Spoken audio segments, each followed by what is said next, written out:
கிளாம்பாக்கத்தில் skywalk 5900 சதுர அடி நிலம் கையகப்படுத்த அறிவிப்பு.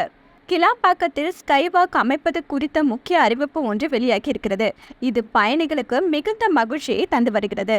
சென்னை நகருக்குள் போக்குவரத்து நெரிசலை தவிர்க்கும் பொருட்டு கிளாம்பாக்கம் பஸ் ஸ்டாண்ட் பொது பயன்பாட்டிற்கு கொண்டுவரப்பட்டது. சென்னை பெருநகர வளர்ச்சி குழுமமான CMDA 400 கோடி ரூபாயில் புதிய புறநகர் பேருந்து முனையத்தை கட்டியது. கடந்த டிசம்பர் மாதத்தில் இருந்து இந்த முனையம் செயல்பட்டு வருகிறது.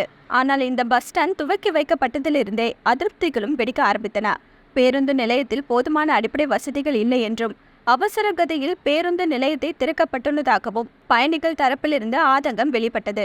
முக்கியமாக பொங்கல் பண்டிகை நேரத்தில் சொந்த ஊர்களுக்கு செல்ல போதுமான பஸ்களும் இல்லை என்று கூறி நள்ளிரவிலேயே கிளாம்பாக்கம் பஸ் ஸ்டாண்டில் போராட்டத்தை பயணிகள் நடத்தியிருந்தது பெரும் பரபரப்பை ஏற்படுத்தியது. இதனிடையே கிளாம்பாக்கம் பேருந்து நிலையம் அருகே தேசிய நெடுஞ்சாலையில் ஏற்படும் போக்குவரத்து நெரிசலை குறைப்பதற்கான வழிகளை கண்டறிய குழு ஒன்று அமைக்கப்பட்டுள்ளதாகவும் 10 நாளில் அறிக்கை அளிக்க அந்த குழுவுக்கு உத்தரவிடப்பட்டுள்ளதாகவும் அமைச்சர் தாமோ அன்பரசனும் சில நாட்களுக்கு முன்பு நம்பிக்கை தெரிவித்தார். ஆனால் சென்னையில் பல பகுதிகளுக்கு வந்து செல்ல மாநகர பேருந்து வசதி மட்டுமே பிரதானமாக உள்ளது. ரயில் போக்குவரத்திற்காக பேருந்து முனையம் எதிரே புதிய ரயில் நிலையம் அமைக்கும் பணியும் நடந்து வருகிறது. இவற்றை கடக்கும் போது பயணியர் விபத்தில் சிக்கும் அபாயமும் இருக்கிறது. அதாவது GST சாலையின் நடுவிலேயே பஸ்களை நிறுத்தி பயணிகளை இறக்கி விடுவதால் மாநகர பஸ்களை பிடிப்பதற்காக பயணிகளும் தங்கள் குழந்தைகளுடன் ஆபத்தான முறையில் கடக்க வேண்டியிருக்கிறது. எனவே பயணியர் எளிதாக சாலையை கடக்கவும் பேருந்து முனையம் ரயில் நிலையத்தை இணைக்கவும் வசதியாக ஸ்கைவாக் என்ற ஆகாய நடைபாலம் அமைக்கப்பட உள்ளது.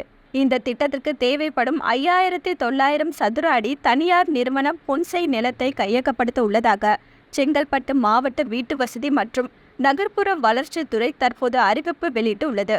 நிலம் கையகப்படுத்தலால் மறுவாழ்வு மறுகுடியமர்வு நடைமுறைகள் எதுவும் ஏற்படவில்லை என்றும் தெரிவிக்கப்பட்டுள்ளது.